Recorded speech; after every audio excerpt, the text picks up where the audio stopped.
Mega power star Ram Charan silver screen celluloid Shankar కాంబోలో దిల్ రాజు నిర్మిస్తున్న prestigious pan India film game changer ఈ ఏడాది సెప్టెంబర్లో రిలీజ్ కి ప్లాన్ చేస్తున్నారు. ఇప్పటికే శాటిలైట్ రైట్స్ భారీ రేటుకు సేల్ చేసినట్లు, దాని ద్వారానే బడ్జెట్ కవర్ చేయడమే కాక ప్రాఫిట్స్ కూడా వచ్చేసాయని టాక్. ఇప్పుడు ఓవర్సీస్ రైట్స్ కూడా సాలిడ్ ప్రైస్ కి సేల్ చేశారని సమాచారం. అది కూడా రీసెంట్ గా జూనియర్ ఎన్టీఆర్ కొరటాల కాంబోలో వస్తున్న దేవరను మించి చరణ్ సినిమా కోట్ చేసిందట. ఆ డీటెయిల్స్ ఇప్పుడు చూద్దాం. RRR గ్లోబల్ హిట్ అయిన తర్వాత mega power star Ram Charan Kollywood star director Shankar తో కలిసి గేమ్ చేంజర్ మూవీ చేస్తున్నారు.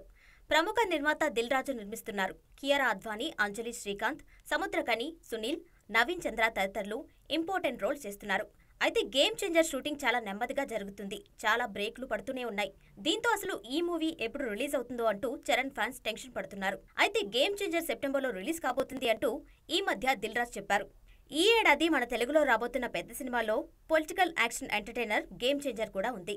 ఇప్పటికే అన్ని భాషలకు సంబంధించిన శాటిలైట్ రైట్స్ అమ్మేశారు అని సమాచారం. ఈ మూవీ ఓవర్సీస్ లో 27 కోట్లకు పైగా అమ్ముడైందని అంటున్నారు. చరణ్ కి ఓవర్సీస్ లోనూ మంచి మార్కెట్ ఉంది. పైగా RRR తర్వాత గ్లోబల్ స్టార్ ట్యాగ్ వచ్చేసింది. మొన్న మధ్య తారక్ కొరటాల కాంబోలో వస్తున్న దేవర ఓవర్సీస్ రైట్స్ 27 కోట్ల వరకు పలికింది అన్నారు. దానికి కాస్త ఎక్కువగానే చరణ్ సినిమాకి కోట్ చేశారట మేకర్స్. శంకర్ డైరెక్షన్ లో ప్రెస్టీజియస్ గా తెరకెక్కుతున్న గేమ్ చేంజర్ మూవీకి తమన్ సంగీతం అందిస్తున్నాడు.